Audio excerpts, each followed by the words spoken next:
This is a presentation on the behaviorist theory of second language acquisition. It's presented and created for SCI 631 at Westfield State University, fall of 2021. My name is Eve Susi. And my name is Emily Gagne. So to develop an understanding of the behaviorist theory and the acquisition of a second language, we must first know what is the purpose of this presentation in general. Well, on the road of acquiring knowledge and a better understanding of various theories and hypotheses of past and present, the audience will be provided with assistance in determining the best ways, methods, and practices of teaching in the classroom that best serve ELLs. In simpler terms, what practices and methods in relation to and driven from the behaviorist theory are most effective in second language acquisition, and what practices and methods are less useful in the teaching of second language acquisition. Why is this work and investigation on theories and hypotheses so important to do? Well, through the viewing of explanation and application of various theories, we can better understand the ways in which a second language is learned. Therefore, we can better help and serve our ELLs in the acquisition of a second or more languages. Teachers can expand their perspectives on how language is learned by understanding different theories and hypotheses to better choose practices that best help serve English language learners. This presentation will showcase what the behaviorist theory in the acquisition of a second language looks like in practice, real time, and in a classroom, and how it works. Who created the behaviorist theory? The behaviorist theory was founded by John B. Watson. He was born January 7, 1878, and he earned his PhD in psychology. He is also known for his famous experiment called Little Albert. Some other supporters behind this theory are B.F. Skinner, an American psychologist, Leonard Bloomfield, an American linguist, O.N. Moore, an American psychologist, and A.W. Statz, a behavioral psychologist. So, what is the behaviorist theory? Basically, you have a stimulus, which is provided by the instructor. You have a response, which is by the learner. You have a reinforcement provided by the instructor. So, overall, learning is behavior change. Also, the main tenet is that all behavior is caused by a corresponding external stimulus and is determined by the environment through either association or reinforcement. Behaviorist theory meets language acquisition.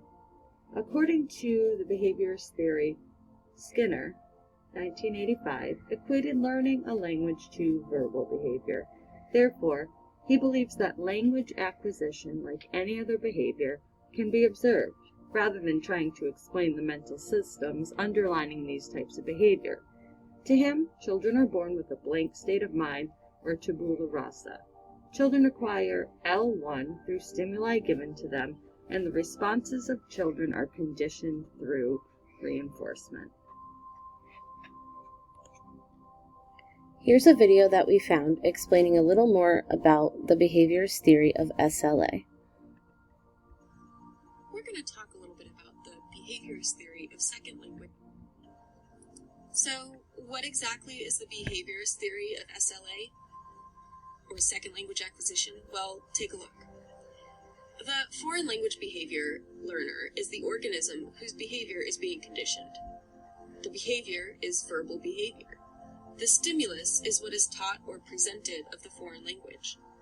The response is then the learner's reaction to the stimulus.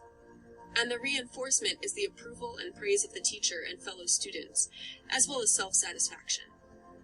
Language mastery is represented as acquiring a set of appropriate language stimulus response chains. So, with this in mind, we can take a brief look at audiolingualism, which is the teaching method that originated from the behaviorist theory and focused on language learning as mere habit formation. So, because behaviorists and supporters of audiolingualism viewed language learning as habit formation, dialogues and drills formed the basis of learning.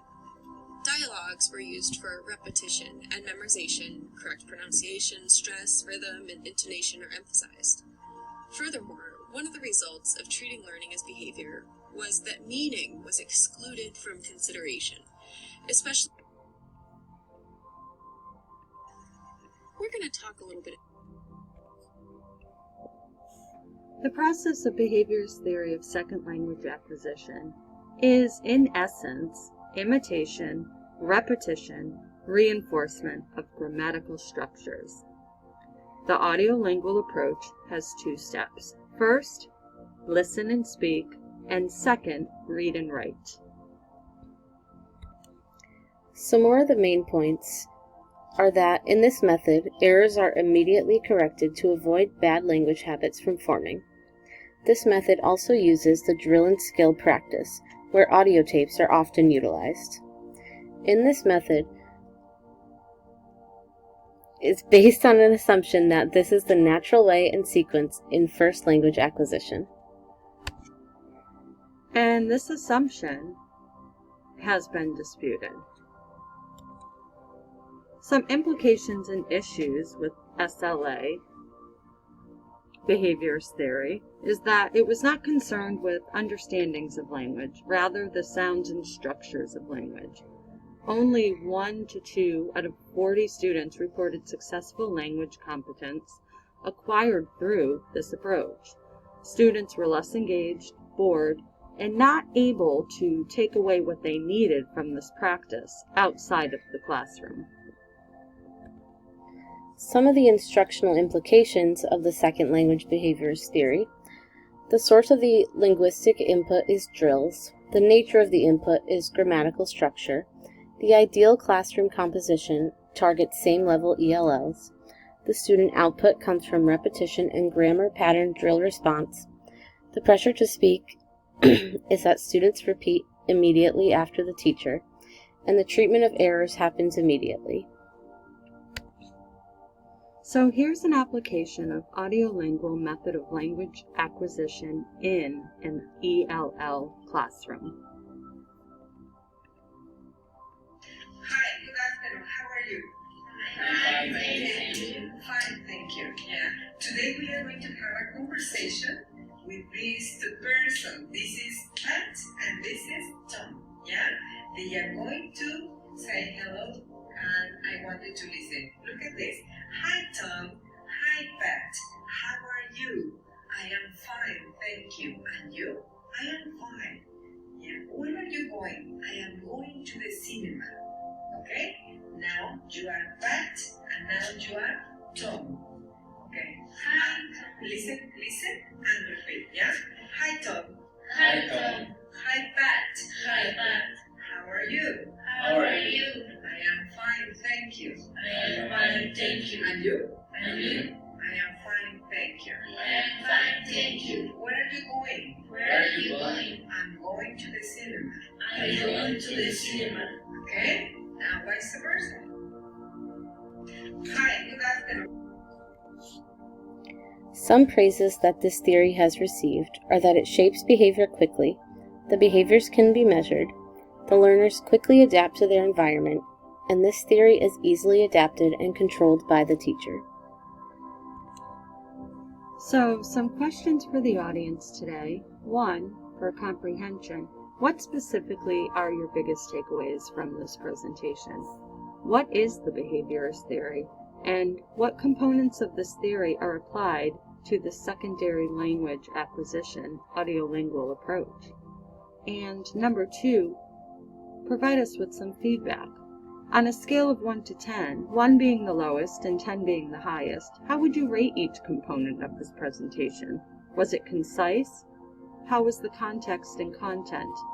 Was it visually and audiologically appealing, comprehensible, and cohesive?